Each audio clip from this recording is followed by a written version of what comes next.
जनक उवाच कथं ज्ञानम् अवाप्नोति कथं मुक्तिर्भविष्यति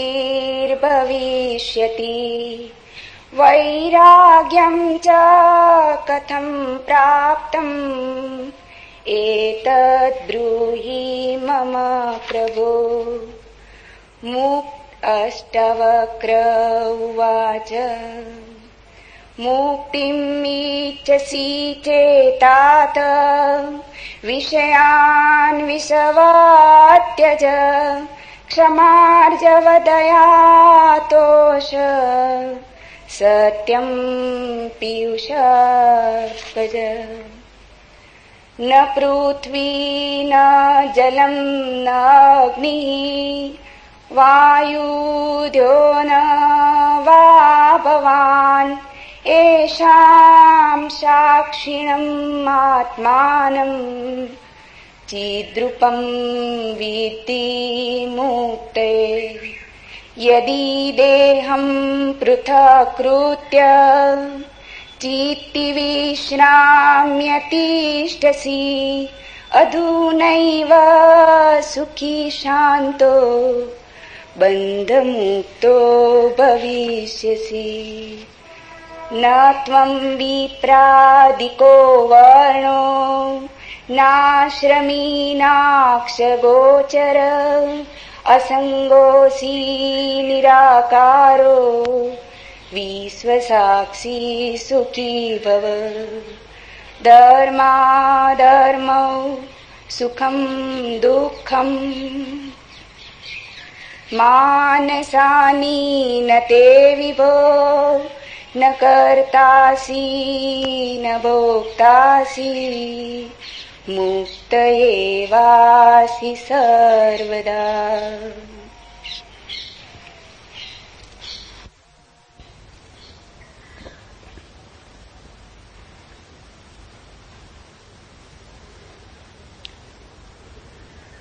एक अनूठी यात्रा पर हम निकलते हैं। मनुष्य जाति के पास बहुत शास्त्र हैं, पर अष्टावक्र गीता जैसा शास्त्र नहीं। वेद फीके हैं, उपनिषद बहुत धीमी आवाज में बोलते हैं। गीता में भी ऐसा गौरव नहीं जैसा अष्टावक्र की संहिता में। कुछ बात ही अनूठी है। सबसे बड़ी बात तो यह है कि न समाज, न राजनीति,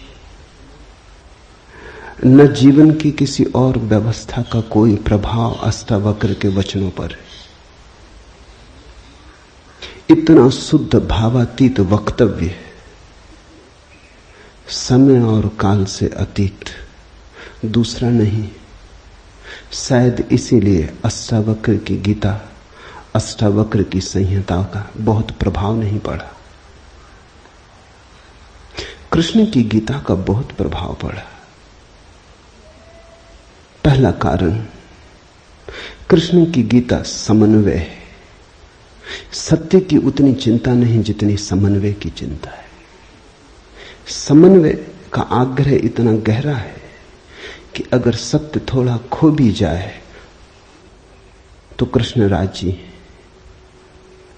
कृष्ण की गीता खिचड़ी जैसी है, इसलिए सभी को भाती है, क्योंकि सभी का कुछ ना कुछ उसमें मौजूद है। ऐसा कोई संप्रदाय खोजना मुश्किल है जो गीता में अपनी वाणी न खोज ले। ऐसा कोई व्यक्ति खोजना मुश्किल है जो गीता में अपने लिए कोई सहारा न खोज ले। इन सब के लिए अष्टावक्र की गीता बड़ी कठिन होगी। अष्टावक्र समन्वयवादी नहीं, सत्यवादी। सत्य जैसा है वैसा कहा है, बिना किसी लाग लपेट के। सुनने वाले की चिंता नहीं, सुनने वाला समझेगा नहीं समझेगा इसकी भी चिंता नहीं। सत्य का ऐसा शुद्धतम वक्तव्य न पहले कहीं हुआ न फिर बाद में कभी हो सका। कृष्ण की गीता लोगों को प्रिय है क्योंकि अपना अर्थ निकाल लेना बहुत सुगम है। कृष्ण की गीता काव्यात्मक है। 2 2 5 भी हो सकते हैं, 2 2 3 भी हो सकते हैं। अष्टावक्र के साथ कोई खेल संभव नहीं, वहां 2 2 4 ही होते। अष्टावक्र का वक्तव्य शुद्ध गणित का वक्तव्य है। वहां काव्य को जरा भी जगह नहीं, वहां कविता के लिए जरा सी भी छूट नहीं। जैसा है वैसा कहा है, किसी तरह का समझौता नहीं। कृष्ण की गीता पढ़ो तो भक्त अपना अर्थ निकाल लेता है, क्योंकि कृष्ण ने भक्ति की भी बात की। कर्मयोगी अपना अर्थ निकाल लेता है, क्योंकि कृष्ण ने कर्मयोग की भी बात की है। ज्ञानी अपना अर्थ निकाल लेता है, क्योंकि कृष्ण ने ज्ञान की भी बात की है। कृष्ण कहीं भक्ति को सर्वश्रेष्ठ कहते हैं, कहीं ज्ञान को सर्वश्रेष्ठ कहते हैं, कहीं कर्म को सर्वश्रेष्ठ कहते हैं। कृष्ण का वक्तव्य बहुत राजनीतिक है। वो राजनेता थे, कुशल राजनेता थे। सिर्फ राजनेता थे इतना ही कहना उचित नहीं, कुटिल राजनीतिज्ञ थे, डिप्लोमेट थे। उनके वक्तव्य में बहुत सी बातों का ध्यान रखा गया, इसलिए सभी को गीता भा जाती है। इसलिए तो गीता पर हजारों टीकाएं हैं, अष्टावक्र पर कोई चिंता नहीं करता। क्योंकि अष्टावक्र के साथ राजी होना हो तो तुम्हें अपने को छोड़ना पड़ेगा। बेशर्त तुम अपने को न ले जा सकोगे, तुम पीछे रहोगे तो ही जा सकोगे। कृष्ण के साथ तुम अपने को ले जा सकते हो। कृष्ण के साथ तुम्हें बदलने की कोई भी जरूरत नहीं। कृष्ण के साथ तुम मौजू पड़ सकते हो। इसलिए सभी सांप्रदायिकों ने कृष्ण की गीता पर टीकाएं लिखी। शंकर ने, रामानुज ने, निम्बारक ने, बल्लभ ने, सबने अपने अर्थ निकाल लिए। कृष्ण ने कुछ ऐसी बात कही है जो बहुअर्थी है, इसलिए मैं कहता हूं काव्यात्मक है। कविता में से मन चाहे अर्थ निकल सकते हैं। कृष्ण का वक्तव्य ऐसा है जैसे वर्षा में बादल गिरते, जो चाहो देख लो। कोई देखता है हाथी की सूंड, कोई चाहे गणेश जी को देख ले। किसी को कुछ भी नहीं दिखाई पड़ता, वो कहता कहां की फिजूल बातें कर रहे हो। बादल है, धुआं, इसमें कैसी आकृतियां देख रहे हो। पश्चिम में वैज्ञानिक मन के परीक्षण के लिए स्याही के धब्बे ब्लॉटिंग पेपर पर डाल देते हैं और व्यक्ति को कहते हैं देखो इसमें क्या दिखाई पड़ता है। व्यक्ति गौर से देखता है, उसे कुछ ना कुछ दिखाई पड़ता है। वहां कुछ भी नहीं, सिर्फ ब्लॉटिंग पेपर पर स्याही के धब्बे बेतरतीब फेंके गए, सोच विचार के भी फेंके नहीं गए हैं, ऐसे ही बोतल उड़ेल दी है।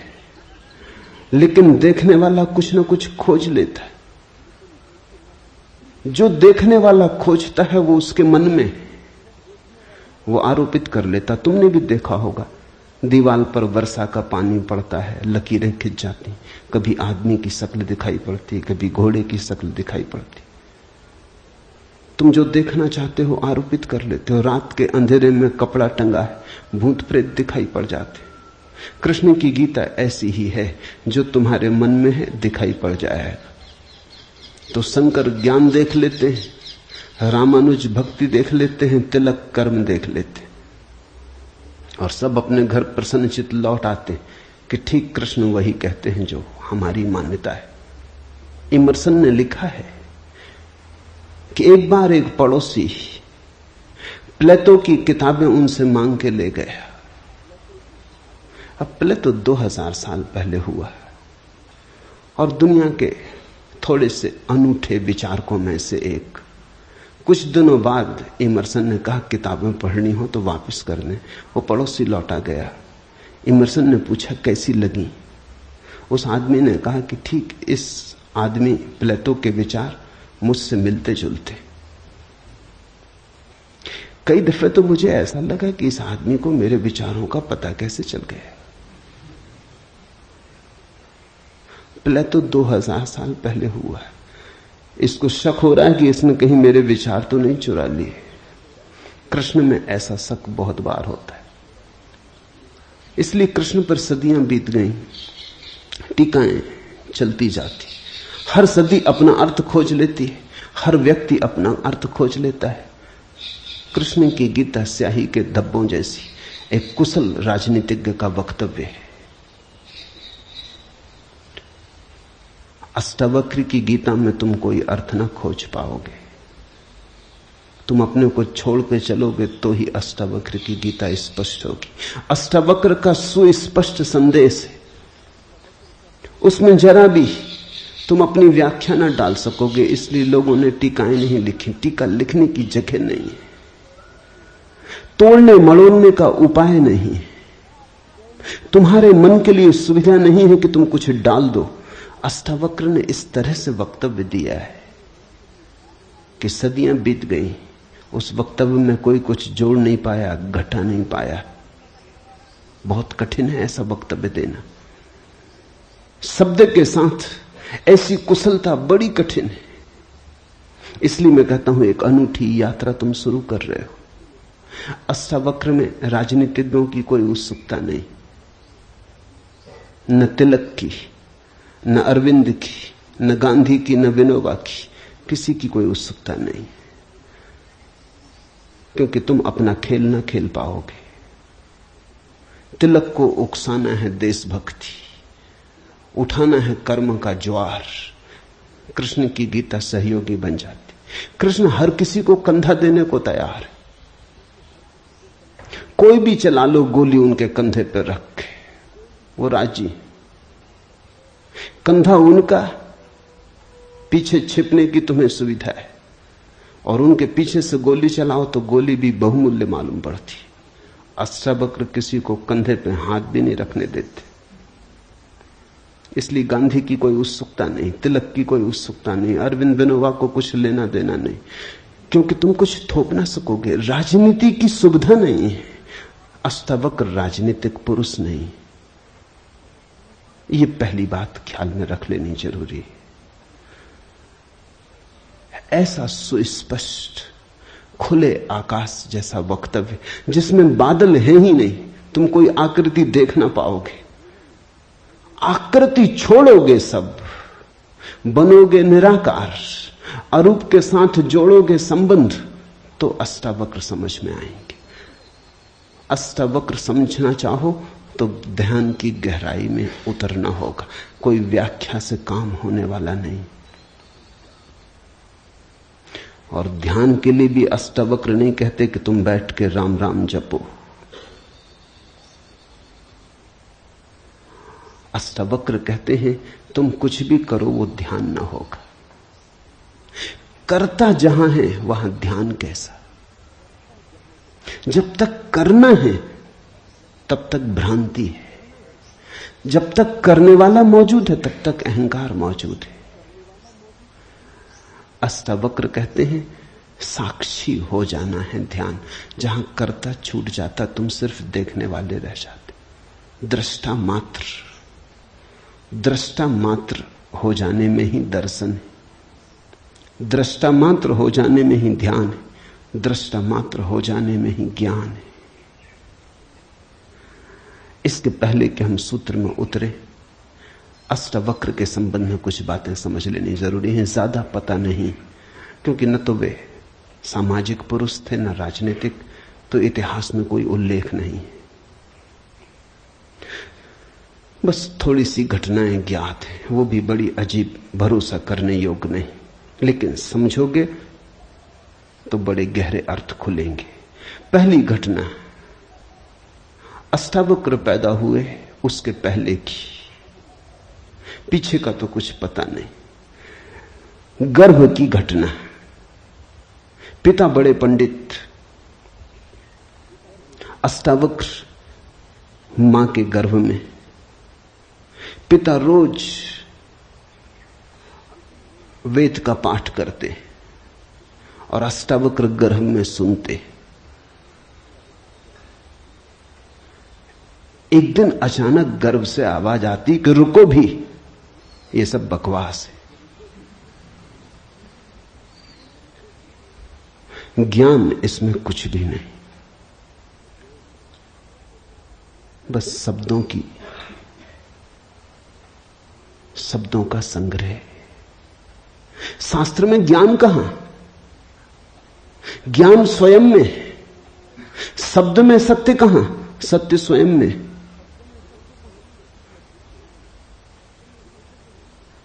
पिता स्वभावतः नाराज हुए। एक तो पिता, फिर पंडित,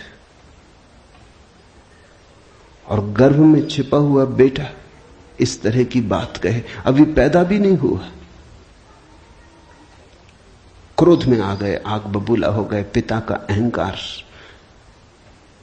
चोट खा गया। फिर पंडित का अहंकार। बड़े पंडित थे, बड़े विवादी थे, शास्त्रार्थी थे। क्रोध में अभिशाप दे दिया कि जब पैदा होगा तो 8 अंगों से टेढ़ा होगा, इसलिए नाम अष्टावक्र। 8 जगह से कुबड़े पैदा हुए, 8 जगह से ऊंट की भांति इर्छे तिरछे। पिता ने क्रोध में शरीर को विक्षत कर दिया।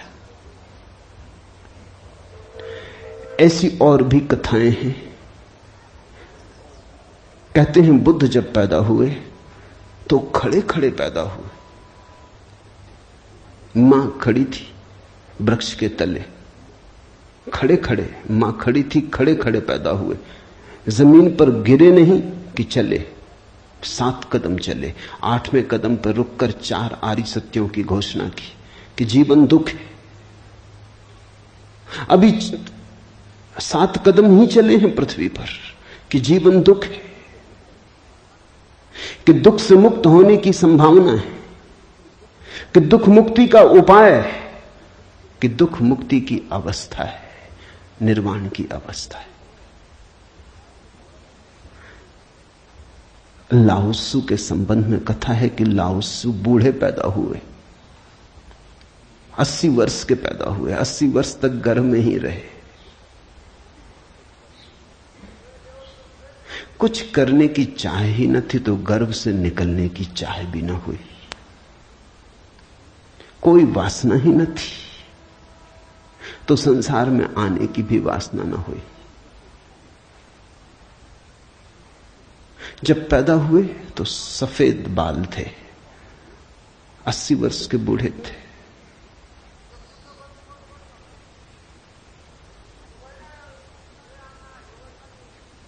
जरथुस्त्र के संबंध में कथा है कि जब जरथुस्त्र पैदा हुए तो पैदा होते से ही खिलखिला के हंसे, मगर इन सबको मात कर दिया अष्टावक्र ने। ये तो पैदा होने की बात है। अष्टावक्र ने अपना पूरा वक्तव्य दे दिया पैदा होने के पहले। ये कथाएं महत्वपूर्ण हैं। इन कथाओं में इन व्यक्तियों के जीवन की सारी सार संपदा है, निचोड़ है। बुद्ध ने जो जीवन भर में कहा उसका निचोड़। बुद्ध ने अष्टांगिक मार्ग का उपदेश दिया तो 7 कदम चले, 8वें पर रुक गए। 8 अंग हैं कुल। पहुंचने की अंतिम अवस्था है सम्यक समाधि। उस समाधि की अवस्था में ही पता चलता है जीवन के पूरे सत्य का। वो 4 आर्य सत्यों की घोषणा करती। लाओत्सु बूढ़ा पैदा हुआ। लोगों को 80 साल लगते हैं, तब भी ऐसी समझ नहीं आ पाती।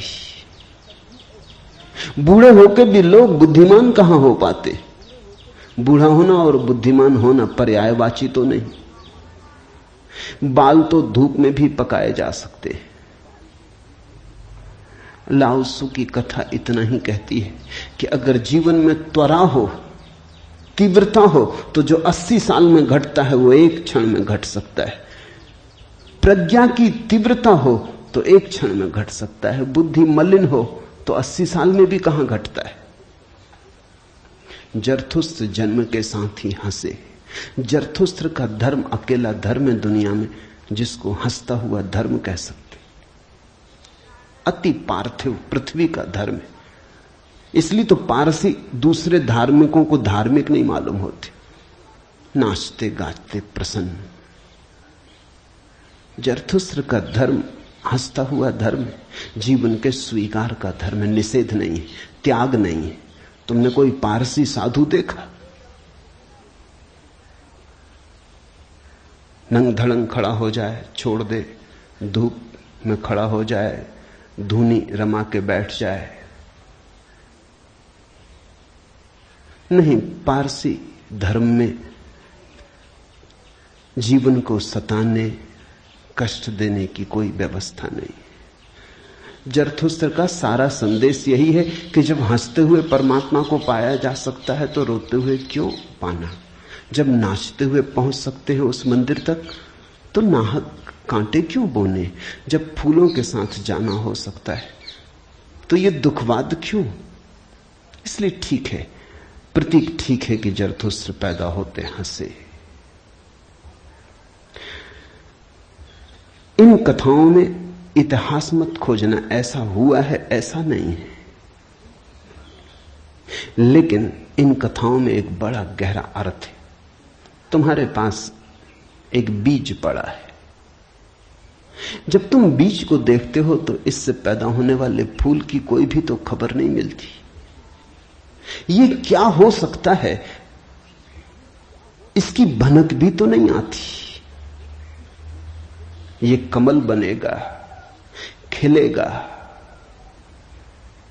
जल में रहेगा और जल से अछूता रहेगा, सूरज की किरणों पर नाचेगा और सूरज भी ईर्ष्यालु होगा इसके सौंदर्य से, इसकी कोमलता से, इसके अपूर्व गरिमा, इसके प्रसाद से। इसकी सुगंध आकाश में उड़ेगी। ये बीज को देखकर तो पता भी नहीं चलता। बीज को तो देख के इसकी कोई कल्पना भी नहीं कर सकता, अनुमान भी नहीं कर सकता। लेकिन एक दिन ये घटता है। तो दो तरह से हम सोच सकते हैं। या तो हम बीज को पकड़ लें जोर से और हम कहें जो बीज में दिखाई नहीं पड़ा वो कमल में भी घट नहीं सकता। ये भ्रम है, ये धोखा है, ये झूठ है। जिनको हम तर्कनिष्ठ कहते हैं, संदेहशील कहते हैं, उनका यही आधार है। वो कहते हैं जो बीज में नहीं दिखाई पड़ा वो फूल में हो नहीं सकता, कहीं भ्रांति हो रही है। इसलिए संदेहशील व्यक्ति बुद्ध को मान नहीं पाता, महावीर को स्वीकार नहीं कर पाता, जीसस को अंगीकार नहीं कर पाता, क्योंकि वो कहते हैं हमने जाना इनको।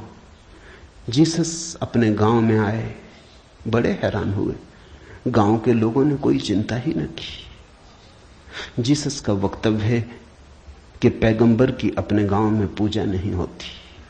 कारण क्या रहा होगा, क्यों नहीं होती गांव में पूजा पैगंबर की?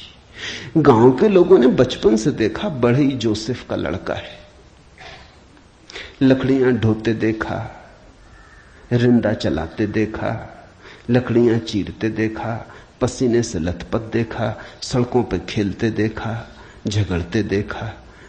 गांव के लोग इसे बचपन से जानते हैं, बीज की तरह देखा। आज अचानक ये हो कैसे सकता है कि परमात्मा का पुत्र हो गए? नहीं, जिसने बीज को देखा है वो फूल को मान नहीं पाता। वो कहता है जरूर धोखा होगा, बेईमानी होगी, ये आदमी पाखंडी है।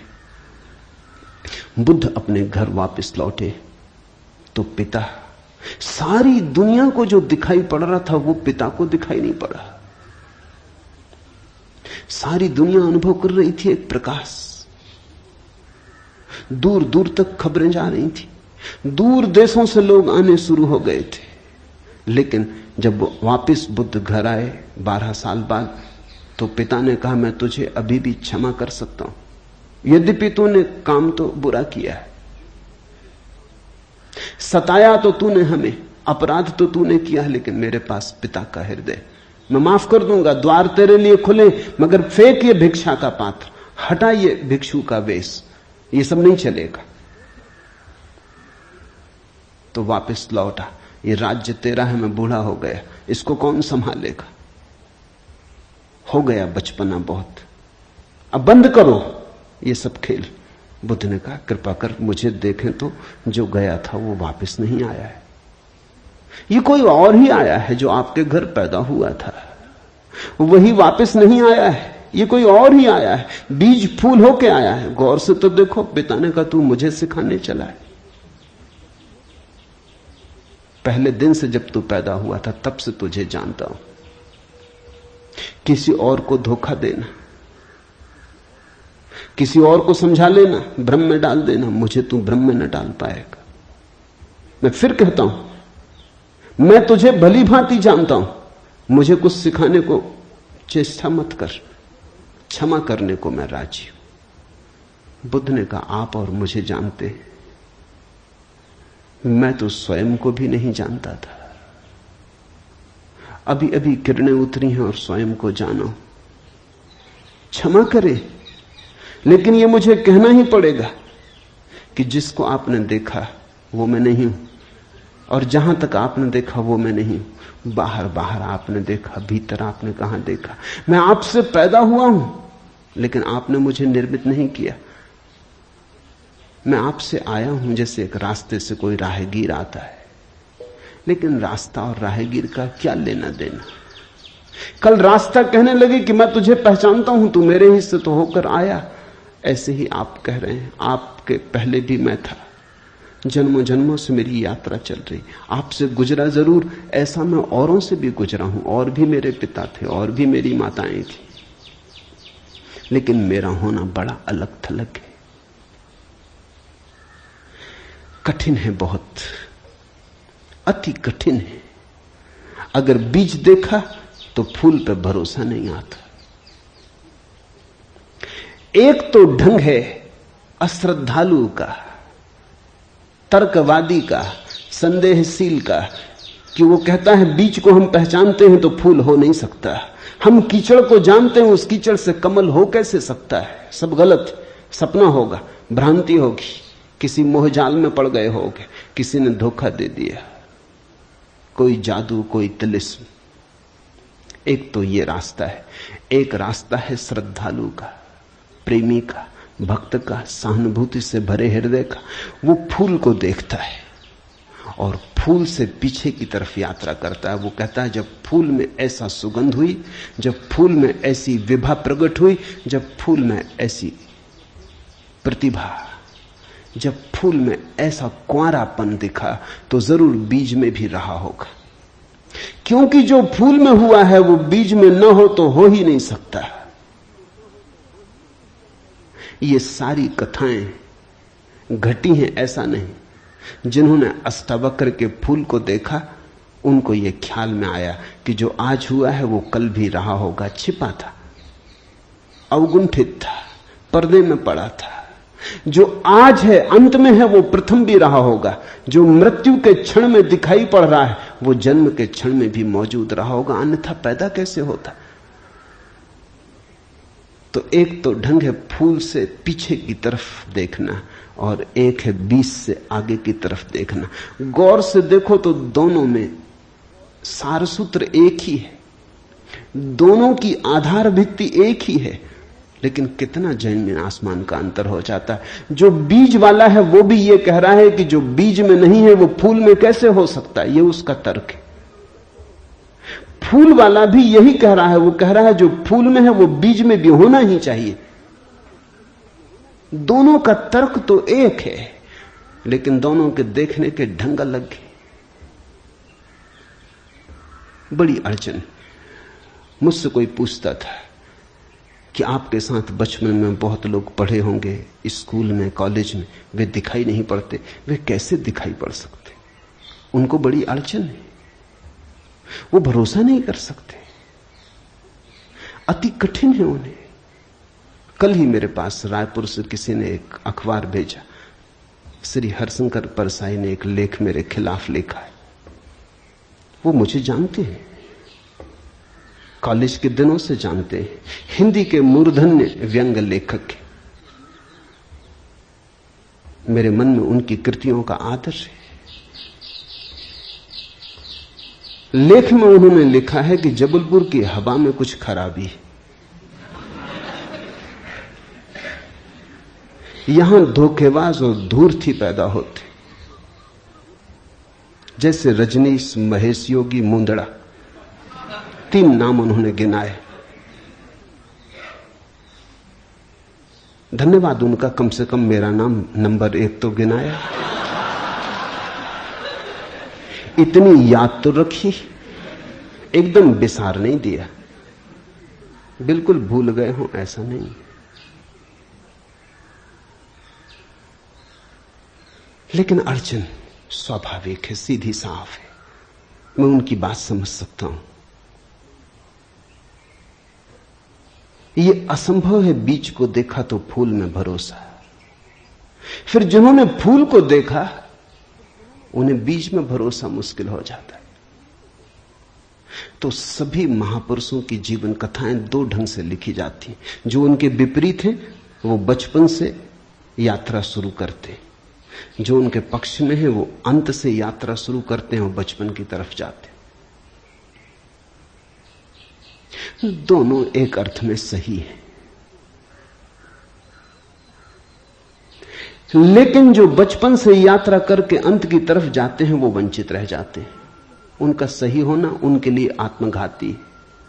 जो अंत से यात्रा करते हैं वो पीछे की तरफ जाते हैं, वो धन्यभागी हैं, क्योंकि बहुत कुछ उन्हें अनायास मिल जाता है जो कि पहले तर्कवादियों को नहीं मिल पाता।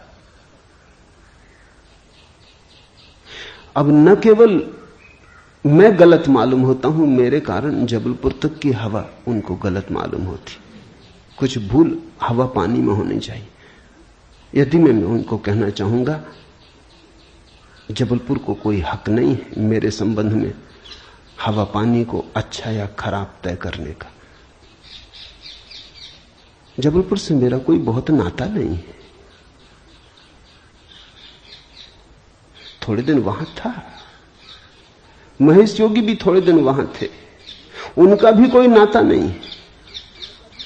हम दोनों का नाता किसी और जगह से है। उस जगह के लोग इतने सोए हैं कि उन्हें अभी खबर ही नहीं है। महेश योगी और मेरा जन्म पास ही पास हुआ, दोनों गाडरवाड़ा के आसपास पैदा हुए। उनका जन्म चिचली में हुआ, मेरा जन्म कुचवाड़े में हुआ। अगर हवा पानी खराब है तो वहां का होगा। इसका दुख गाडरवाड़ा को होना चाहिए, कभी होगा, या सुख। जबलपुर को इसमें बीच में आना नहीं चाहिए।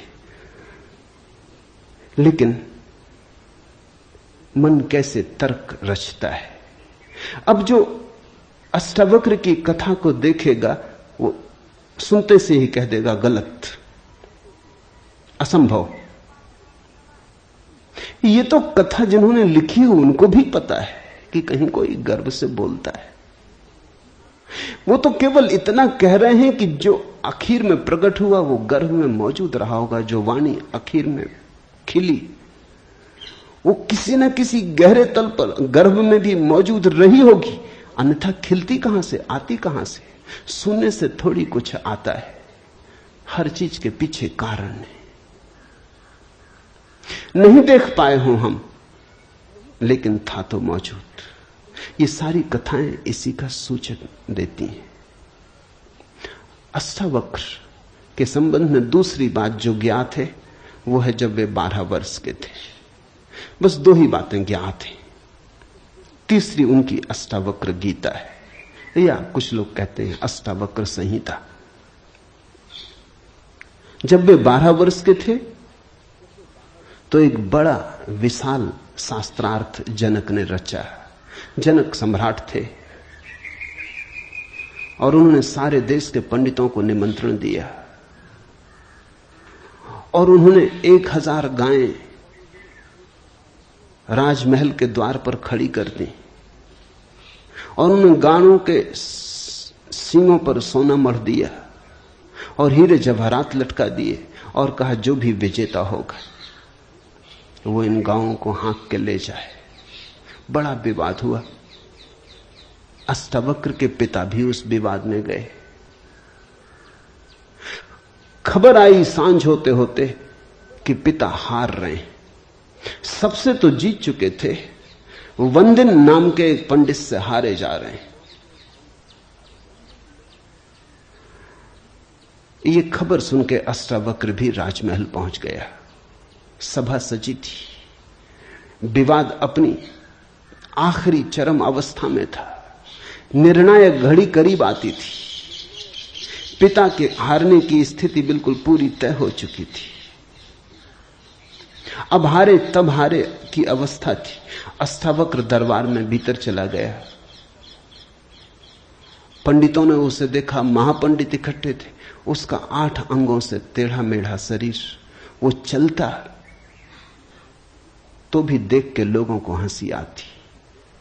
उसका चलना भी बड़ा हास्यास्पद था।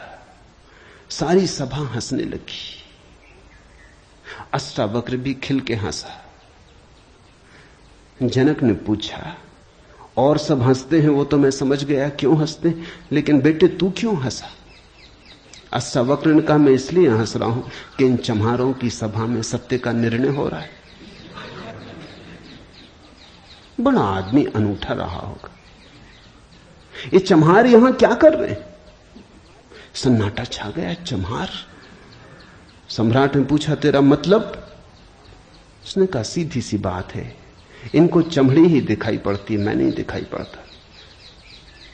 मुझसे सीधा साधा आदमी खोजना मुश्किल है, वो तो इनको दिखाई ही नहीं पड़ता। इनको आड़ा टेढ़ा शरीर दिखाई पड़ता है। ये चम्हार है, ये चमड़ी के पारखी। राजन, मंदिर के टेढ़े होने से कहीं आकाश टेढ़ा होता है?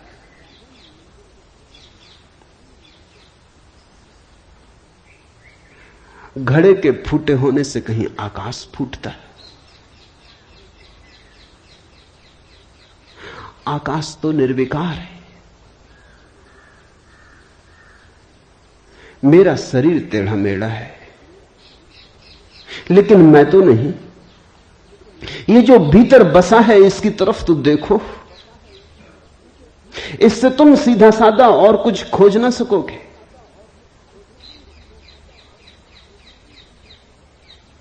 ये बड़ी चौंकाने वाली घोषणा थी। सन्नाटा छा गया होगा।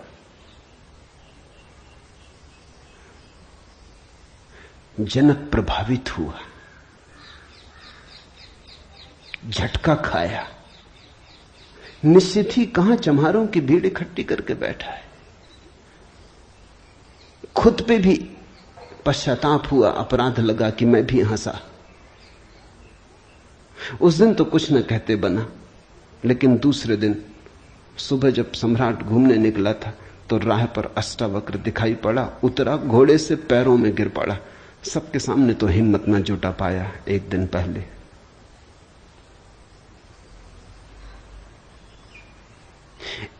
पहले तो कहा था, बेटे तू क्यों हंसता है? 12 साल का लड़का था। उम्र तौली थी, आज उम्र नहीं तौली। आज घोड़े से उतर गया, पैर पर गिर पड़ा, साष्टांग दंडवत, और कहा, पधारें राजमहल, मेरी जिज्ञासाओं का समाधान करें। हे प्रभु, आए मेरे घर। बात मेरी समझ में आ गई। रात भर में सो ना सका। ठीक ही कहा, शरीर को ही जो पहचानते हैं उनकी पहचान गहरी कहां। आत्मा के संबंध में विवाद कर रहे हैं और अभी भी शरीर में रस और विरस पैदा होता है, घृणा, आकर्षण पैदा होता है। मर्त्य को देख रहे हैं, अमृत की चर्चा करते हैं। धन्य भाग मेरे कि आप आए और मुझे चौंकाया, मेरी नींद तोड़ दी। अब पधारो। राजमहल में उसने बड़ी सजावट कर रखी थी। स्वर्ण सिंहासन पर बिठाया था इस 12 साल के अष्टावक्र को और उससे जिज्ञासा की, पहला सूत्र जनक की जिज्ञासा है। जनक ने पूछा है, अष्टावक्र ने समझाया है।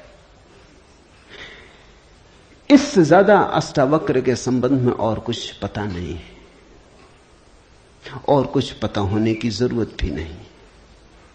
काफी है, इतना बहुत है।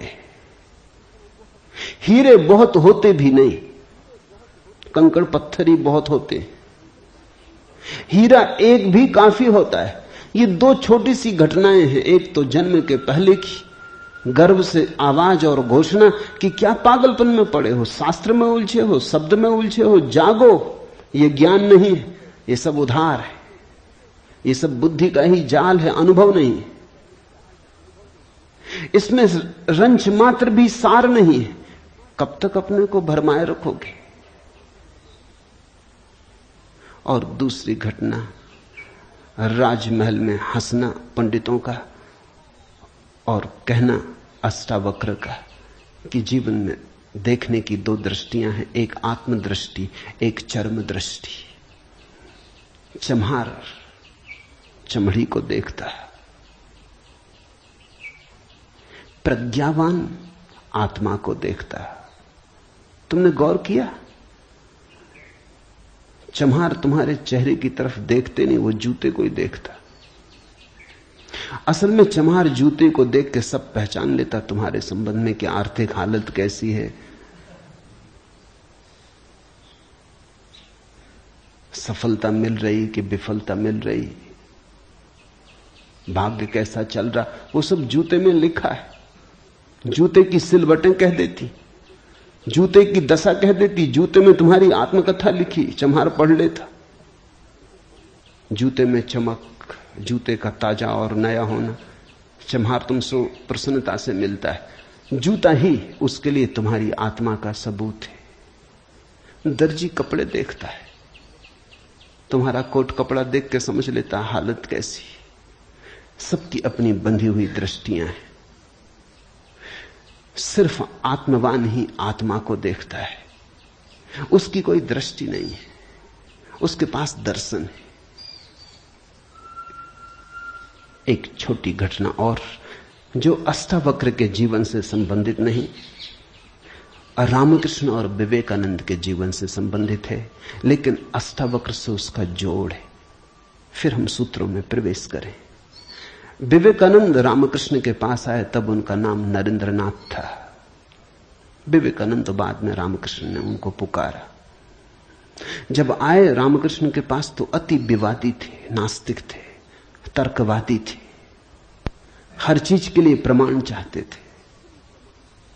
कुछ चीजें हैं जिनके लिए कोई प्रमाण नहीं, मजबूरी है। परमात्मा के लिए कोई प्रमाण नहीं है और प्रमाण नहीं। प्रेम के लिए कोई प्रमाण नहीं है और प्रमाण नहीं। सौंदर्य के लिए कोई प्रमाण नहीं है और प्रमाण नहीं है। अगर मैं कहूं देखो ये खजूरेना के वृक्ष कैसे सुंदर, और तुम कहो हमें तो कोई सौंदर्य दिखाई नहीं पड़ता, वृक्ष जैसे वृक्ष, सिद्ध करें मुश्किल हो जाएगी। कैसे सिद्ध करें कि सुंदर है? सुंदर होने के लिए सौंदर्य की परख चाहिए और तो कोई उपाय नहीं। आंख चाहिए और तो कोई उपाय नहीं। कहते हैं मजनू ने कहा कि लैला को जानना हो तो मजनू की आंख चाहिए। ठीक कहा, लैला को देखने का और कोई उपाय ही नहीं। मजनू को बुलाया था उसके गांव के राजा ने और कहा था तू पागल है, मैं तेरी लैला को जानता हूं, साधारण सी लड़की है, काली कलूटी, कुछ खास नहीं, तुझ पे मुझे दया आती। ये मेरे राजमहल की 12 लड़कियां खड़ी, ये इस देश की सुंदरतम स्त्रियां, इनमें से तू कोई भी चुन ले, ये तुझे रोते देख के मेरा भी प्राण रोता है। उसने देखा और उसने कहा इनमें तो लैला कोई भी नहीं। ये तो लैला के मुकाबले तो दूर, उसके चरण की धूल भी नहीं। सम्राट कहने लगा मजनू तू पागल है। मजनू ने कहा यह हो सकता है, लेकिन एक बात आपसे कहना चाहता हूं, लैला को देखना हो तो मजनू की आंख चाहिए।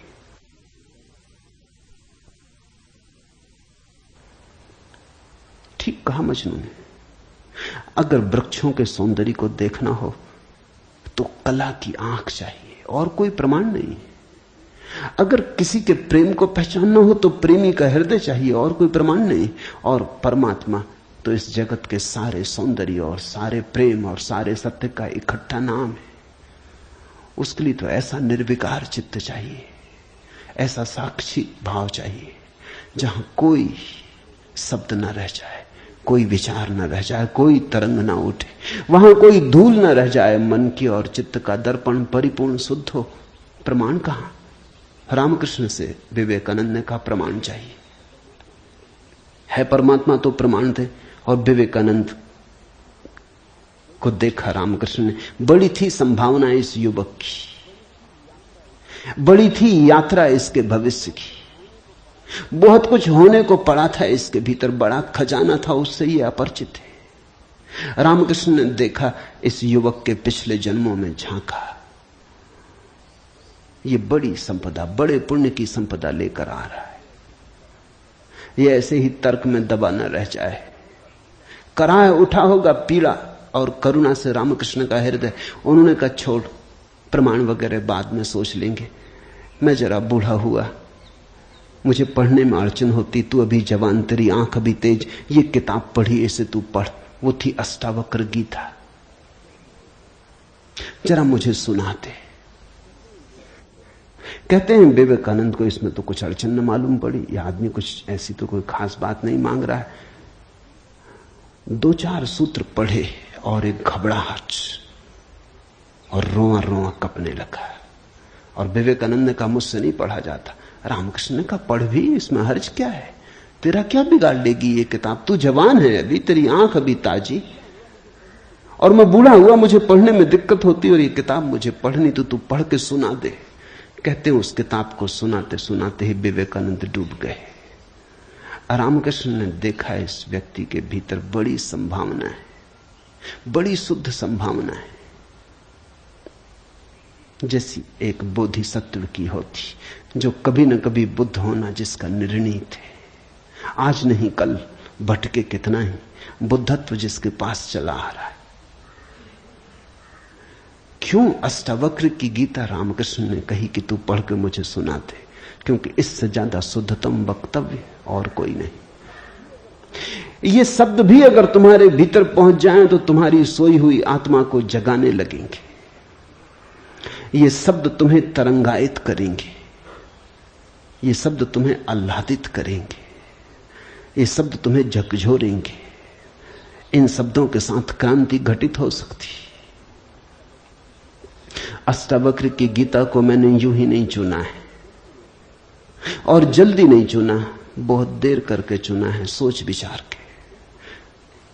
दिन थे जब मैं कृष्ण की गीता पर बोला, क्योंकि भीड़ भाड़ मेरे पास थी। भीड़ भाड़ के लिए अष्टावक्र गीता का कोई अर्थ न था। बड़ी चेष्टा करके भीड़ भाड़ से छुटकारा पाया है। अब तो थोड़े से विवेकानंद यहां हैं, अब तो उनसे बात करनी है जिनकी बड़ी संभावना है। उन थोड़े से लोगों के साथ मेहनत करनी है जिनके साथ मेहनत का परिणाम हो सकता है। अब हीरे तराशने, कंकड़ पत्थरों पर यह छेनी खराब नहीं करनी, इसलिए चुनी है अष्टावक्र की गीता। तुम तैयार हुए हो इसलिए चुनी। पहला सूत्र, जनक ने कहा, हे प्रभु, पुरुष ज्ञान को कैसे प्राप्त होता है, और मुक्ति कैसे होगी, और वैराग्य कैसे प्राप्त होगा, यह मुझे कहिए। एतत् मम ब्रूहि प्रभो, मुझे समझाएं प्रभु। 12 साल के लड़के से सम्राट जनक का कहना, हे प्रभु, भगवान मुझे समझाएं। एतत् मम ब्रूहि, मुझे ना समझ को कुछ समझ दें, मुझे अज्ञानी को जगाएं। 3 प्रश्न पूछे हैं। कथम ज्ञानम, कैसे होगा ज्ञान? साधारणता तो हम सोचेंगे कि यह भी कोई पूछने की बात है, किताबों में भरा पड़ा है।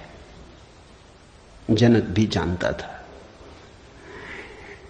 किताबों में भरा पड़ा है वो ज्ञान नहीं, वो केवल ज्ञान की धूल है, राख है।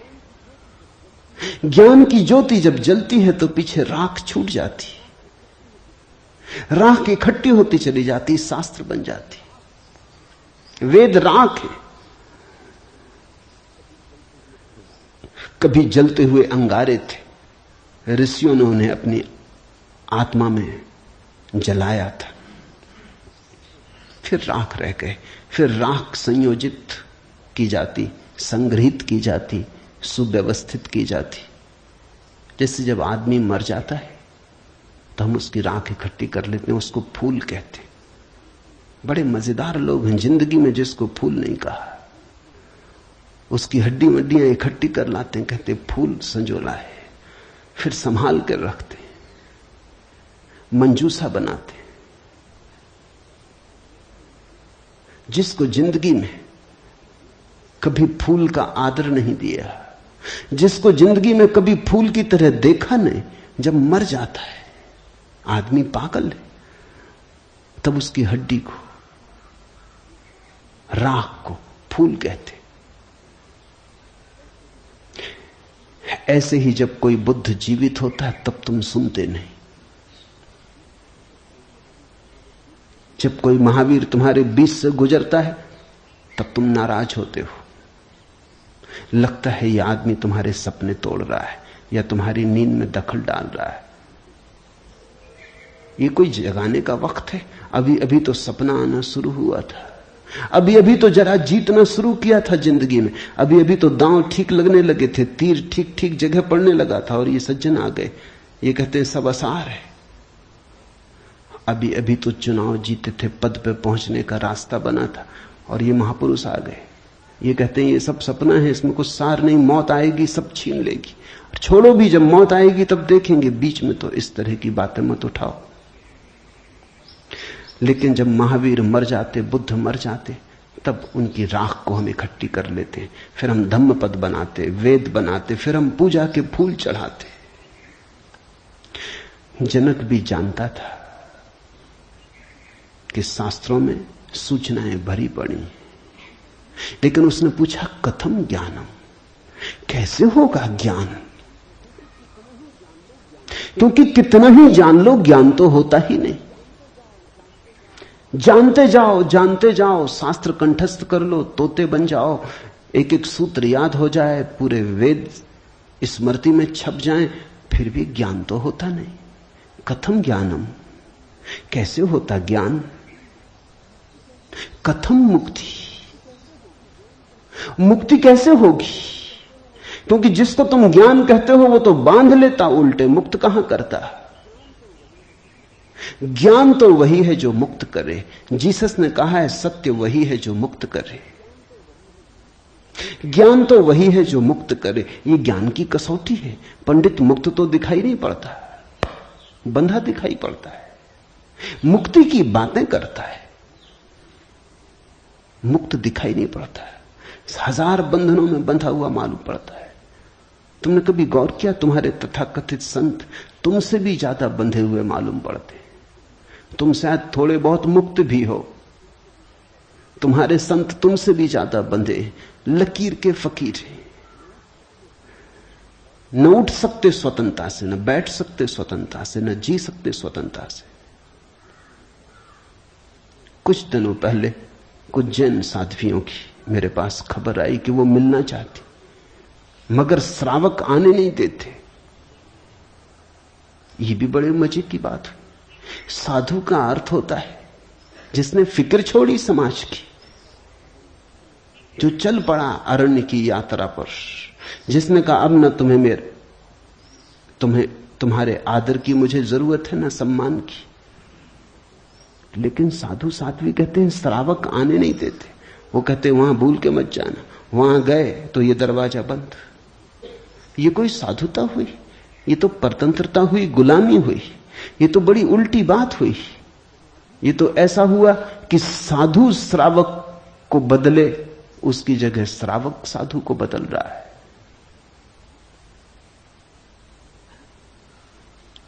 एक मित्र ने आके मुझे कहा, एक जैन साध्वी आपकी किताबें पढ़ती लेकिन चोरी से। टेप भी सुनना चाहती है, लेकिन चोरी से। और अगर कभी किसी के सामने आपका नाम भी ले दो तो वो इस तरह हो जाती है जैसे उसने कभी आपका नाम सुना ही नहीं। ये मुक्ति हुई। जनक ने पूछा, कथम मुक्ति, कैसे होती मुक्ति, क्या है मुक्ति? उस ज्ञान को मुझे समझाएं जो मुक्त कर देता है। स्वतंत्रता मनुष्य की सबसे महत्वपूर्ण आकांक्षा है। सब पालो, लेकिन गुलामी अगर रही तो छिदती है। सब मिल जाए, स्वतंत्रता ना मिले तो कुछ भी नहीं मिला। मनुष्य चाहता है खुला आकाश, कोई सीमा ना हो। वो मनुष्य की अंतरतम निगूढ़तम आकांक्षा है, जहां कोई सीमा ना हो, कोई बाधा ना हो। इसी को परमात्मा होने की आकांक्षा कहो, मोक्ष की आकांक्षा कहो। हमने ठीक शब्द चुना है, मोक्ष। दुनिया की किसी भाषा में ऐसा प्यारा शब्द नहीं। स्वर्ग, फिरदौस, इस तरह के शब्द हैं, लेकिन उन शब्दों में मोक्ष की कोई धुन नहीं है। मोक्ष का संगीत ही अनूठा है। उसका अर्थ ही केवल इतना है, ऐसी परम स्वतंत्रता जिस पर कोई बाधा नहीं है। स्वतंत्रता इतनी शुद्ध कि जिस पे कोई सीमा नहीं। पूछा जनक ने, कैसे होगी मुक्ति और कैसे होगा वैराग्य? हे प्रभु, मुझे समझाकर कहिए। अष्टावक्र ने गौर से देखा होगा जनक की तरफ, क्योंकि गुरु के लिए वही पहला काम है कि जब कोई जिज्ञासा करे तो वो गौर से देखे जिज्ञासा किस स्रोत से आती, पूछने वाले ने क्यों पूछा है। उत्तर तो तभी सार्थक हो सकता है जब प्रश्न क्यों किया गया है वो समझ में आ जाए, वो साफ हो जाए। ध्यान रखना, सद्ज्ञान को उपलब्ध व्यक्ति, सद्गुरु, तुम्हारे प्रश्न का उत्तर नहीं देता, तुम्हें उत्तर देता है। तुम क्या पूछते हो इसकी फिक्र कम है, तुमने क्यों पूछा है, तुम्हारे पूछने के पीछे अंतर चेतन में छिपा हुआ जाल क्या है, तुम्हारे प्रश्नों की आड़ में वस्तुतः कौन सी आकांक्षा छिपी है।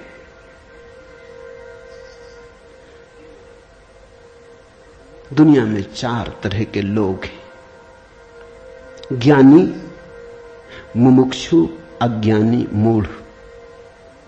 और दुनिया में 4 ही तरह की जिज्ञासाएं होती। ज्ञानी की जिज्ञासा तो निशब्द होती, कहना चाहिए ज्ञानी की जिज्ञासा तो जिज्ञासा होती ही नहीं। जान लिया, जानने को कुछ बचा नहीं, पहुंच गए, चित्त निर्मल हुआ, शांत हुआ, घर लौट आए, विश्राम में आ गए। तो ज्ञानी की जिज्ञासा तो जिज्ञासा जैसी होती ही नहीं। इसका यह अर्थ नहीं कि ज्ञानी सीखने को तैयार नहीं होता। ज्ञानी तो सरल छोटे बच्चे की भांति हो जाता है, सदा तत्पर सीखने को। जितना ज्यादा तुम सीख लेते हो उतनी ही सीखने की तत्परता बढ़ जाती। जितने तुम सरल और निष्कपट होते चले जाते हो उतने ही सीखने के लिए तुम खुल जाते हो। आए हवाएं तुम्हारे द्वार खुले पाती, आए सूरज तुम्हारे द्वार पर दस्तक नहीं देनी पड़ती, आए परमात्मा तुम्हें सदा तत्पर पाता है। ज्ञानी ज्ञान को संग्रहित नहीं करता, ज्ञानी सिर्फ ज्ञान की क्षमता को उपलब्ध होता है। इस बात को ठीक से समझ लेना, क्योंकि पीछे ये काम पड़ेगी। ज्ञानी का केवल इतना ही अर्थ है कि जो जानने के लिए बिल्कुल खुला है, जिसका कोई पक्षपात नहीं, जानने के लिए जिसके पास कोई पर्दा नहीं, जिसके पास जानने के लिए कोई पूर्व नियोजित योजना ढांचा नहीं। ज्ञानी का अर्थ है ध्यानी, जो ध्यानपूर्ण है। तो देखा होगा अष्टावक्र ने गौर से जनक में झांक के, ये व्यक्ति ज्ञानी तो नहीं, ये ध्यान को तो उपलब्ध नहीं हुआ है,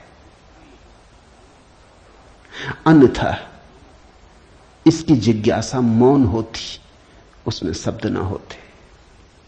बुद्ध के जीवन में उल्लेख है, एक फकीर मिलने आया, एक साधु मिलने आया, एक परिव्राजक घुमक्कड़। उसने आके बुद्ध से कहा, पूछने योग्य शब्द मेरे पास नहीं, क्या पूछना चाहता हूं उसे शब्दों में बांधने की मेरे पास कोई कुशलता नहीं। आप तो जानते ही हैं, समझ लें, जो मेरे योग को कहते हैं, ये ज्ञानी की जिज्ञासा है। बुद्ध चुप बैठे रहे, उन्होंने कुछ भी ना कहा। घड़ी भर बाद जैसे कुछ घटा, वो जो आदमी चुपचाप बैठा बुद्ध की तरफ देखता रहा था, उसकी आंख से आंसुओं की धार लग गई, चरणों में झुका, नमस्कार किया और कहा, धन्यवाद, खूब धन्यभागी हूं,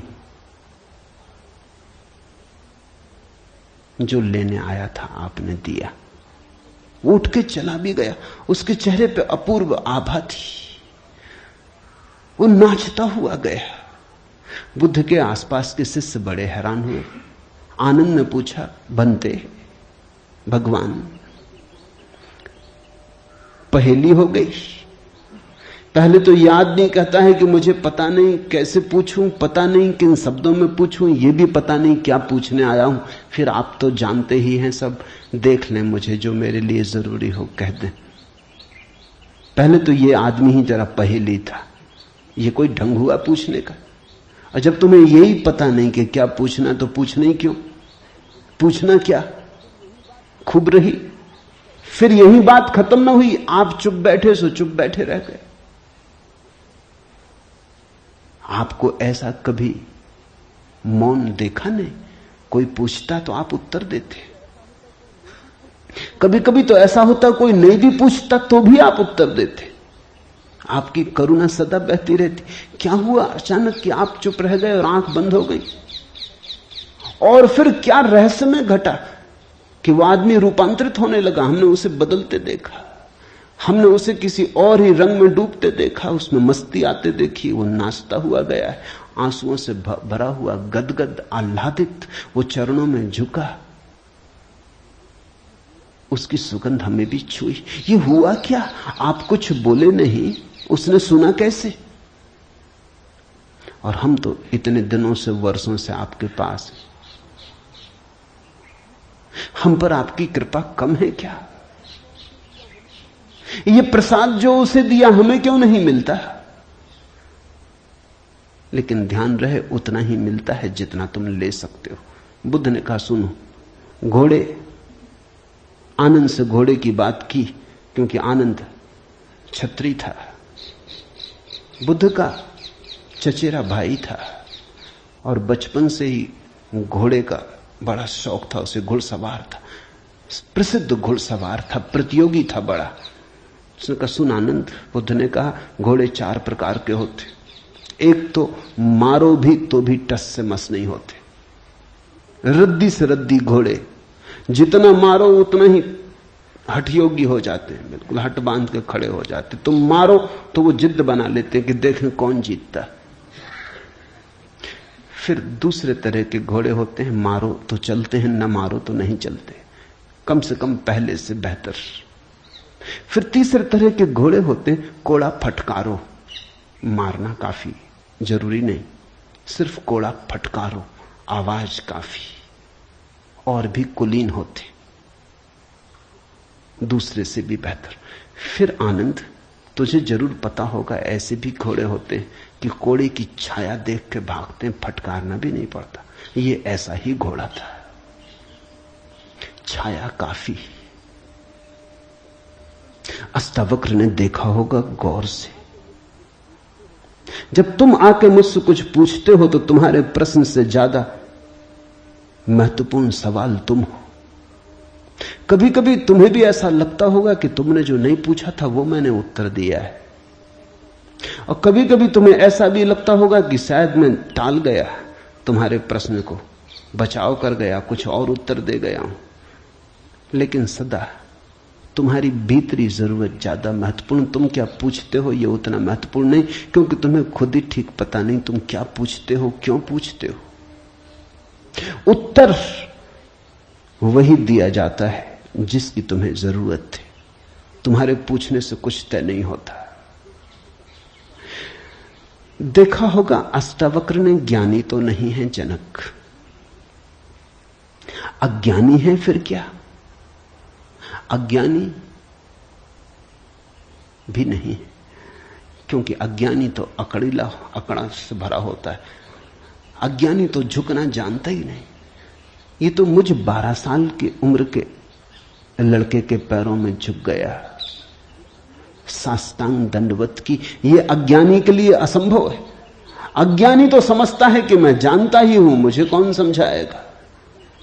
अज्ञानी अगर कभी पूछता भी है तो तुम्हें गलत सिद्ध करने को पूछता है, क्योंकि अज्ञानी तो ये मान के चलता है कि पता तो मुझे है ही, देखें इनको भी पता है या नहीं।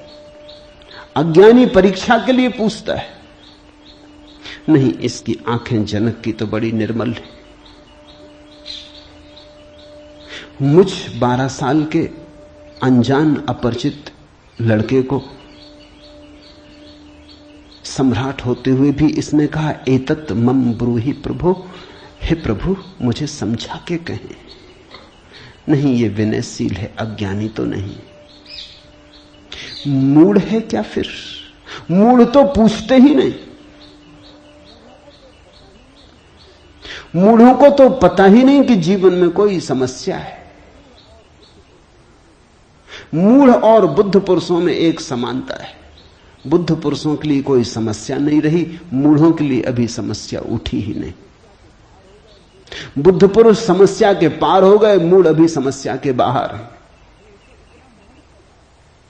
मूढ़ तो इतना मूर्छित है कि उसे कहां सवाल, कथम ज्ञानम, मूढ़ पूछेगा। कथम मुक्ति, मूढ़ पूछेगा। कैसे होगा वैराग्य, मूढ़ पूछेगा। असंभव। मूढ़ अगर पूछेगा भी तो पूछता है, राग में सफलता कैसे मिलेगी। मूढ़ अगर पूछता भी है तो पूछता है, संसार में और थोड़े ज्यादा दिन कैसे रहना हो जाए, मुक्ति। नहीं, मूढ़ पूछता है, बंधन सोने के कैसे बने, बंधन में हीरे जवाहरात कैसे जड़े। मूढ़ पूछता भी है तो ऐसी बातें पूछता है। ज्ञान, मूढ़ तो मानता ही नहीं कि ज्ञान हो सकता है। वो तो संभावना को स्वीकार नहीं करता। वो तो कहता कैसा ज्ञान। मूढ़ तो पशुवत जीता है। नहीं, ये जनक मूढ़ भी नहीं है, मुमुक्षु है। मुमुक्षु शब्द समझना जरूरी है। मोक्ष की आकांक्षा, मुमुक्षा। अभी मोक्ष के पास नहीं पहुंचा, ज्ञानी नहीं है। मोक्ष के प्रति पीठ करके नहीं खड़ा, मूढ़ नहीं है। मोक्ष के संबंध में कोई धारणाएं पकड़ के नहीं बैठा, अज्ञानी भी नहीं है, मुमुक्षु है। मुमुक्षु का अर्थ है सरल है इसकी जिज्ञासा। न मूढ़ता से अपवित्र हो रही है, न अज्ञानपूर्ण धारणाओं से विकृत हो रही है। शुद्ध है इसकी जिज्ञासा, सरल चित्त से पूछा है। अष्टावक्र ने कहा, हे प्रिय, यदि तू मुक्ति को चाहता है तो विषयों को विष के समान छोड़ दे और क्षमा, आर्जव, दया, संतोष और सत्य को अमृत के समान सेवन कर। मुक्ति मिच्छसि चेतात विषयान विस्वत्यज। शब्द विषय बड़ा बहुमूल्य है, वो विष से ही बना है। विष का अर्थ होता है जिसे खाने से आदमी मर जाए। विषय का अर्थ होता है जिसे खाने से हम बार बार मरते, बार बार भोग, बार बार भोजन, बार बार महत्वाकांक्षा, ईर्ष्या, क्रोध, जलन, बार बार इन्हीं को खा खा के तो हम मरे, बार बार इन्हीं के कारण तो मरे। अब तक हमने जीवन में जीवन कहां जाना, मरने को ही जाना है। अब तक हमारा जीवन, जीवन की प्रज्वलित ज्योति कहां, मृत्यु का ही धुआं है। जन्म से लेकर मृत्यु तक हम मरते ही तो हैं, धीरे धीरे, जीते कहां, रोज रोज मरते। जिसको हम जीवन कहते हैं वो एक सतत मरने की प्रक्रिया है। अभी हमें जीवन का तो पता ही नहीं, तो हम जिएंगे कैसे?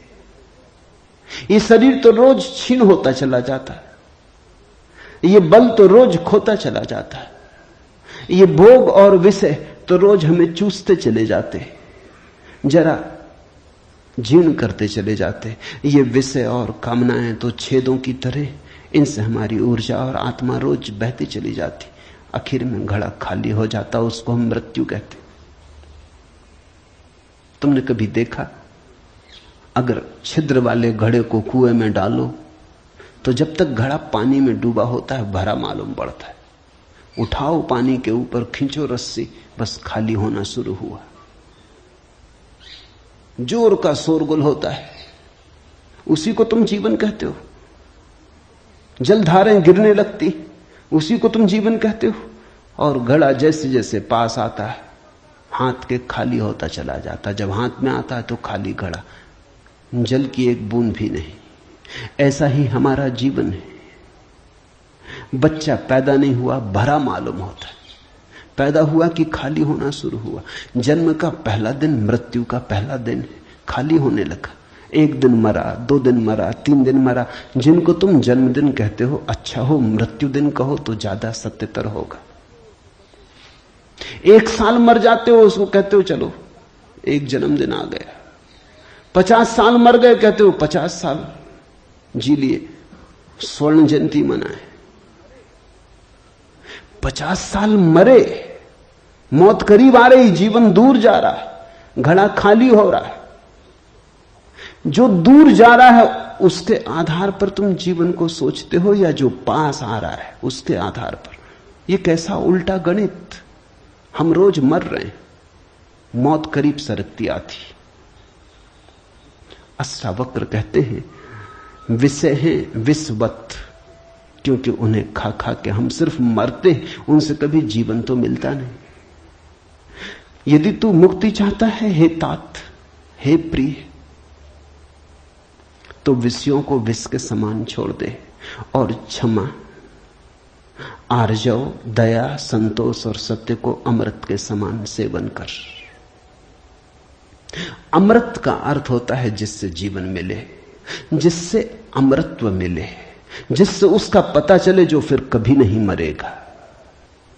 तो क्षमा, क्रोध विष है, क्षमा अमृत है, आर्जव, कुटिलता विष है, सीधा सरलपन आर्जव अमृत है, दया,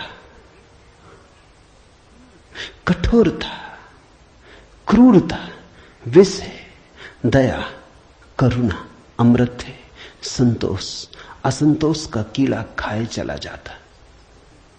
असंतोष का कीड़ा हृदय में कैंसर की तरह फैलता चला जाता है, विष को फैलाए चले जाता है। संतोष जो है उससे तृप्ति, जो नहीं है उसकी आकांक्षा नहीं, जो है वो काफी से ज्यादा है, वो है ही काफी से ज्यादा।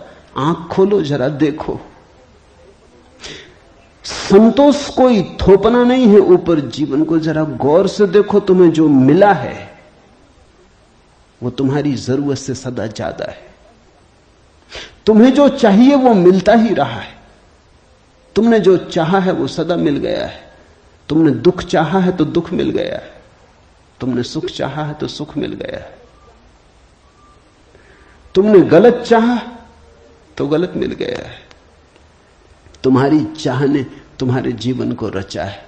चाह बीज है, फिर जीवन उसकी फसल है। जन्मों जन्मों में जो तुम चाहते रहे हो वही तुम्हें मिलता रहा है।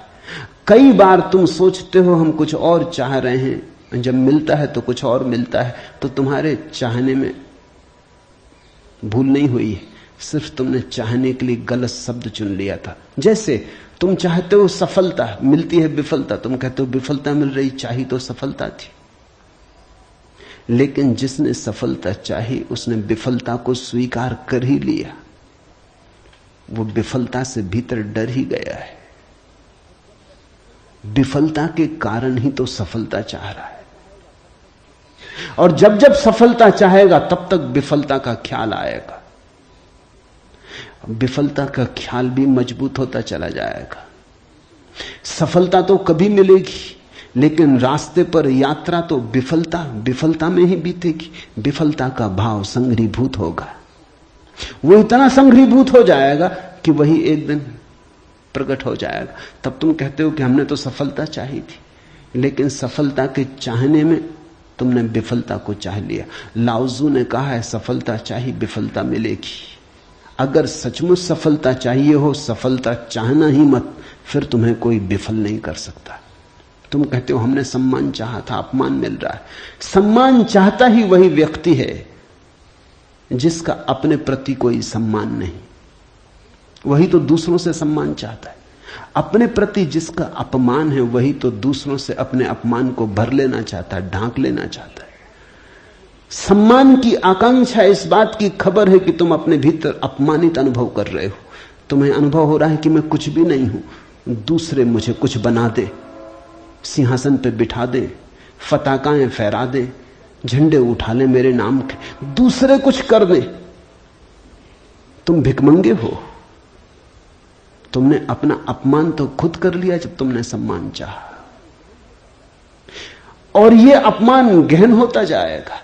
लाओसू कहता है मेरा कोई अपमान नहीं कर सकता क्योंकि मैं सम्मान चाहता ही नहीं। यह सम्मान को पा लेना है। लाओजू कहता है मुझे कोई हरा नहीं सकता क्योंकि जीत की हमने बात ही छोड़ दी। अब हराओगे कैसे? तुम उसी को हरा सकते हो जो जीतना चाहता है।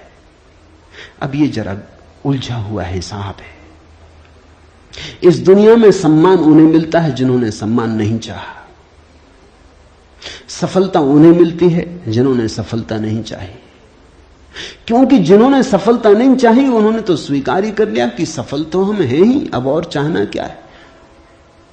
सम्मान तो हमारे भीतर आत्मा का है ही, अब और चाहना क्या है।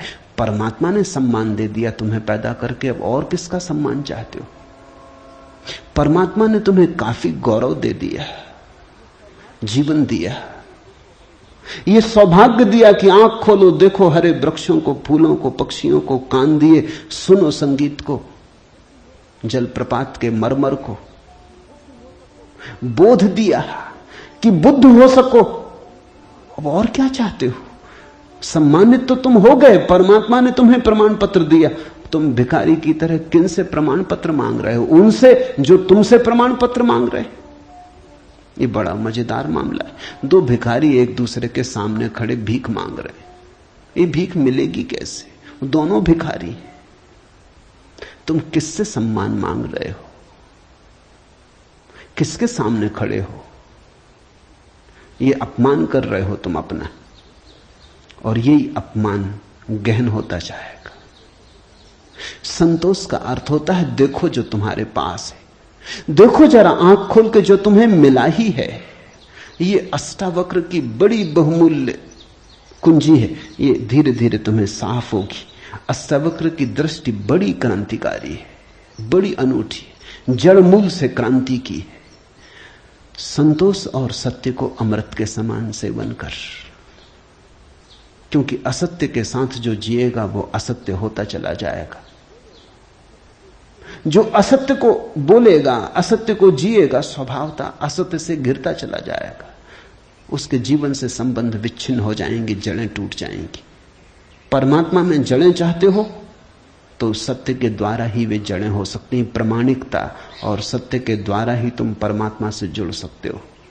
परमात्मा से टूटना है तो असत्य का धुआं पैदा करो, असत्य के बादल अपने पास बनाओ। जितने तुम असत्य होते चले जाओगे उतने परमात्मा से दूर होते चले जाओगे। तू न पृथ्वी है, न जल है, न वायु है, न आकाश है। मुक्ति के लिए आत्मा को, अपने को, इन सब का साक्षी चैतन्य जान। सीधी सीधी बातें, भूमिका भी नहीं। अभी 2 वचन नहीं बोले अष्टावक्र ने कि ध्यान आ गया, कि समाधि की बात आ गई। जानने वाले के पास समाधि के अतिरिक्त और कुछ जताने को है भी नहीं। वो 2 वचन भी बोले, क्योंकि एकदम से अगर समाधि की बात होगी तो शायद तुम चौंक ही जाओगे, समझ ही ना पाओगे। मगर 2 वचन और सीधी समाधि की बात आ गई। अष्टावक्र 7 कदम भी नहीं चलते, बुद्ध तो 7 कदम चले, 8वें कदम पे समाधि।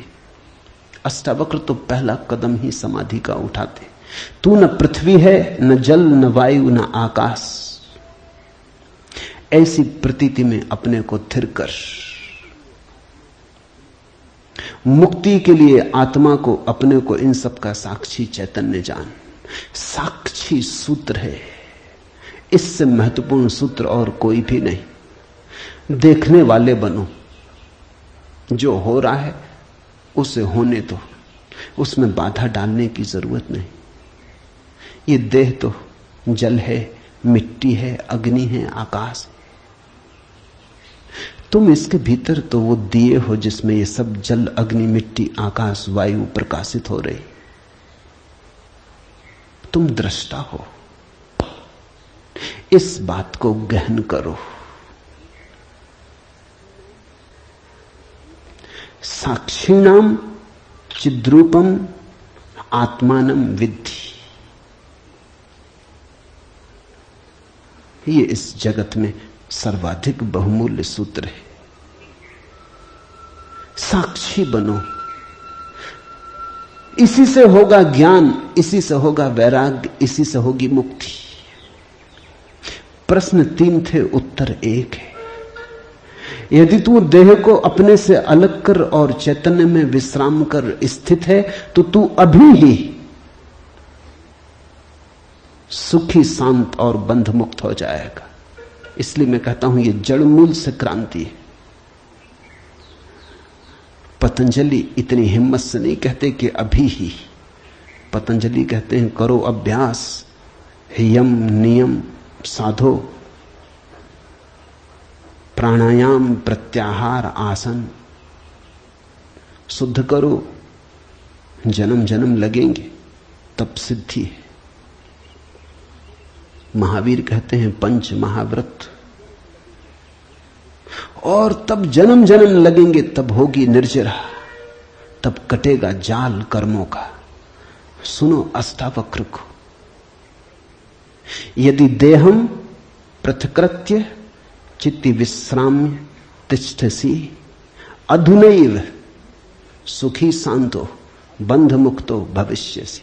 अधुनैव, अभी, यहीं, इसी क्षण। यदि तू देह को अपने से अलग कर और चैतन्य में विश्राम कर स्थित है, अगर तूने एक बात देखनी शुरू कर दी कि ये देह मैं नहीं हूं, मैं करता और भोगता नहीं हूं, ये जो देखने वाला मेरे भीतर छिपा है, जो सब देखता है। बचपन था कभी तो बचपन देखा, फिर जवानी आई तो जवानी देखी, फिर बुढ़ापा आया तो बुढ़ापा देखा। बचपन नहीं रहा तो मैं बचपन तो नहीं हो सकता। आया और गया, मैं तो हूं। जवानी नहीं रही तो मैं जवानी तो नहीं हो सकता। आई और गई, मैं तो हूं। बुढ़ापा आया, जा रहा है, तो मैं बुढ़ापा नहीं हो सकता, क्योंकि जो आता है जाता है वो मैं कैसे हो सकता हूं। मैं तो सदा हूं। जिस पे बचपन आया, जिस पे जवानी आई, जिस पे बुढ़ापा आया, जिस पे 1000 चीजें आई और गई, मैं वही शाश्वत हूं। स्टेशनों की तरह बदलती रहती बचपन, जवानी, बुढ़ापा, जन्म, यात्री चलता जाता। तुम स्टेशन के साथ अपने को एक तो नहीं समझ लेते। पूना की स्टेशन पर तुम ऐसा तो नहीं समझ लेते कि मैं पूना हूं। फिर पहुंचे मनमाड़ तो ऐसा तो नहीं समझ लेते कि मैं मनमाड़ हूं। तुम जानते हो कि पूना आई गई, मनमाड़ आया गया। तुम तो यात्री हो, तुम तो दृष्टा हो जिसने पूना देखी, पूना आई। जिसने मनमाड़ देखा मनमाड़ आया। तुम तो देखने वाले हो। तो पहली बात, जो हो रहा है उसमें से देखने वाले को अलग कर लो, देह को अपने से अलग कर, और चैतन्य में विश्राम। और करने योग्य कुछ भी नहीं है। जैसे लाओत्सु का सूत्र है समर्पण, वैसे अष्टावक्र का सूत्र है विश्राम, रेस्ट। करने का कुछ भी नहीं है। मेरे पास लोग आते हैं, वो कहते हैं ध्यान कैसे करें। वो प्रश्न ही गलत पूछ रहे हैं। गलत पूछते हैं तो मैं उनको कहता हूं करो। क्या करोगे? तो उनको बता देता हूं कि करो, कुछ ना कुछ तो करना ही पड़ेगा। अभी तुम्हें करने की खुजलाहट है तो उसे तो पूरा करना होगा। खुजली है तो क्या करोगे? बिना खुजाए नहीं बनता। लेकिन धीरे धीरे उनको करवा करवा के थका डालता हूं। फिर वो कहते हैं अब इससे छुटकारा दिलवाओ। अब कब तक ये करते रहे? उनको तो मैं तो पहले ही राजी था, लेकिन तुम्हें समझने में जरा देर लगी। अब विश्राम करो। ध्यान का आत्यंतिक अर्थ विश्राम है। चित्ती विश्राम में तिष्ठसि, जो विश्राम में ठहरा देता अपने चेतना को, जो होने मात्र में ठहर जाता, कुछ करने को नहीं। क्योंकि जिसे तुम खोज रहे हो वो मिला ही हुआ है। क्योंकि जिसे तुम खोज रहे हो उसे कभी खोया ही नहीं। उसे खोया नहीं जा सकता, वही तुम्हारा स्वभाव है। अयम आत्मा ब्रह्म, तुम ब्रह्म हो, अनल हक, तुम सत्य हो। कहां खोजते हो? कहां भागे चले जाते हो? अपने को ही खोजने कहां भागे चले जाते हो? रुको, ठहरो। परमात्मा दौड़ने से नहीं मिलता, क्योंकि परमात्मा दौड़ने वाले में छिपा है। परमात्मा कुछ करने से नहीं मिलता, क्योंकि परमात्मा करने वाले में छिपा है। परमात्मा के होने के लिए कुछ करने की जरूरत ही नहीं, तुम हो ही। इसलिए अष्टावक्र कहते हैं चित्ती विश्राम में विश्राम करो। ढीले छोड़ो अपने को, ये तनाव छोड़ो। कहां जाते? कहीं जाने को नहीं, कहीं पहुंचने को नहीं। और चैतन्य में विश्राम, तो तू अभी ही इसी क्षण अधुनैव सुखी शांत और बंध मुक्त हो जाएगा। अनूठा है वचन, नहीं कोई और शास्त्र इसका मुकाबला करता है। तू ब्राह्मण आदि वर्ण नहीं, और न तू कोई आश्रम वाला है, और न आंख आदि इंद्रियों का विषय। असंग और निराकार तू सबका विश्व का साक्षी है, ऐसा जानकर सुखी हो। अब ब्राह्मण कैसे टीका लिखे? तू ब्राह्मण आदि वर्ण नहीं। अब हिंदू इस शास्त्र को कैसे सिर पे उठाएं?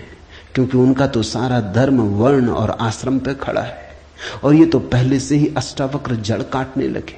वो कहते हैं तू कोई ब्राह्मण नहीं है, न कोई शूद्र है, न कोई क्षत्रिय है। ये सब बकवास है, ये सब ऊपर के आरोपण है, ये सब राजनीति और समाज का खेल है। तू तो सिर्फ ब्रह्म है, ब्राह्मण नहीं, क्षत्रिय नहीं, शूद्र नहीं। तू ब्राह्मण आदि वर्ण नहीं, और न तू कोई आश्रम वाला है, और न तो यह है कि तू ब्रह्मचर्य आश्रम में है कि गृहस्थाश्रम में है कि वानप्रस्थ की संन्यास। कोई आश्रम वाला नहीं है। तू तो इन सारी स्थानों के भीतर से गुजरने वाला दृष्टा साक्षी। अष्टावक्र की गीता हिंदू दावा नहीं कर सकते हमारी। अष्टावक्र की गीता सबकी है। अगर अष्टावक्र के समय में मुसलमान होते, हिंदू होते, ईसाई होते, तो उन्होंने कहा होता न तू हिंदू है, न तू ईसाई है, न तू मुसलमान है। अब ऐसे अष्टावक्र को कौन मंदिर बनाए? इसके लिए कौन इसके शास्त्र को सिर पे उठाए? कौन दावेदार बने? क्योंकि ये सभी का निषेध कर रहे हैं। मगर ये सत्य की सीधी घोषणा है, असंग और निराकार तू सबका विश्व का साक्षी है, ऐसा जानकर सुखी हो। अष्टावक्र ये नहीं कहता कि ऐसा तुम जानोगे तो फिर सुखी होगे। वचन को ठीक से सुनना। अष्टावक्र कहते हैं ऐसा जानकर सुखी हो। न त्वम विप्रादिको वर्णनो नाश्रमी नाक्ष गोचरा असंगो असि निराकारो विश्व साक्षी सुखी भव। सुखी भव, अभी हो सुखी। जनक पूछते हैं कैसे सुख होगा, कैसे बंधन मुक्ति होगी, कैसे ज्ञान होगा।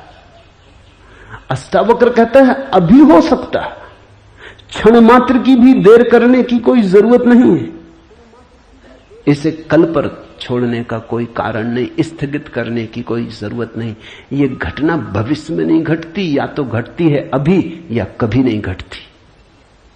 जब घटती है तब अभी घटती है, क्योंकि अभी के अतिरिक्त कोई समय ही नहीं है। भविष्य कहां है? जब आता है तब अभी की तरह आता है। तो जो भी ज्ञान को उत्पन्न हुए हैं अभी उत्पन्न हुए हैं। कभी पर मत छोड़ना, वो मन की चालाकी है। मन कहता है इतने जल्दी कैसे हो सकता है, तैयारी तो कर ले। मेरे पास लोग आते हैं, वो कहते हैं संन्यास लेना। लेंगे कभी, कभी कभी ना लोगे। कभी पर टाला तो सदा के लिए टाला, कभी आता ही नहीं।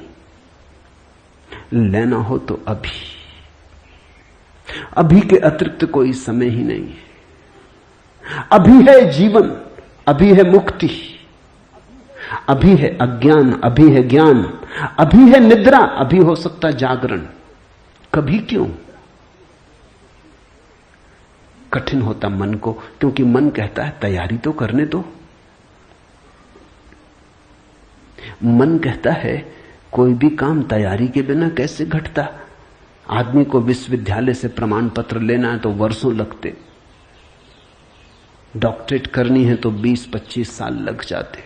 मेहनत करते करते फिर आदमी आके डॉक्टर हो पाता। अभी कैसे हो सकते? अष्टावक्र भी जानते, दुकान करनी हो तो अभी थोड़ी खुल जाएगी। इकट्ठा करना पड़े, आयोजन करना पड़े, सामान लाना पड़े, दुकान बनानी पड़े, ग्राहक खोजने पड़े, विज्ञापन भेजना पड़े, वर्षों लगते हैं। इस जगत में कोई भी चीज अभी तो घटती नहीं, क्रम से घटती है। ठीक है, अष्टावक्र भी जानते हैं, मैं भी जानता हूं। लेकिन एक घटना यहां ऐसी है जो अभी घटती है, वो परमात्मा है। वो तुम्हारी दुकान नहीं, न तुम्हारा परीक्षालय, न तुम्हारा विश्वविद्यालय। परमात्मा क्रम से नहीं घटता। परमात्मा घट ही चुका है। आंख भर खोलने की बात है, सूरज निकल ही चुका है। सूरज तुम्हारे आंख के लिए नहीं रुका है कि तुम जब आंख खोलोगे तब निकलेगा। सूरज निकल ही चुका है, प्रकाश सब तरफ भरा ही है। अहिर्निश गूंज रहा उसका नाद, ओंकार की ध्वनि सब तरफ गूंज रही है। सतत अनाहत चारों तरफ गूंज रहा है। खोलो कान, खोलो आंख। आंख खोलने में कितना समय लगता है, उतना समय भी परमात्मा को पाने में नहीं लगता। पल तो लगता पलक के झपने में। पल का अर्थ ही होता है जितना समय पलक को झपने में लगता उतना पल। मगर परमात्मा को पाने में पल भी नहीं लगता।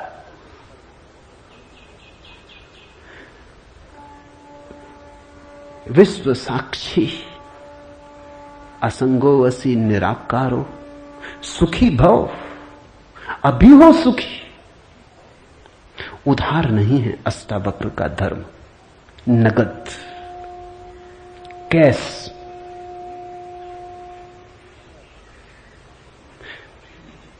हे व्यापक, धर्म और अधर्म, सुख और दुख मन के। धर्म और अधर्म, सुख और दुख मन के, तेरे लिए नहीं। तू न करता है न भोगता है, तू तो सर्वदा मुक्ति ही है। मुक्ति हमारा स्वभाव है, ज्ञान हमारा स्वभाव है, परमात्मा हमारा होने का ढंग है, हमारा केंद्र है, हमारे जीवन की श्वास है, हमारा होना है। धर्मो अधर्मो सुखम दुखम मान सानी नते विभो।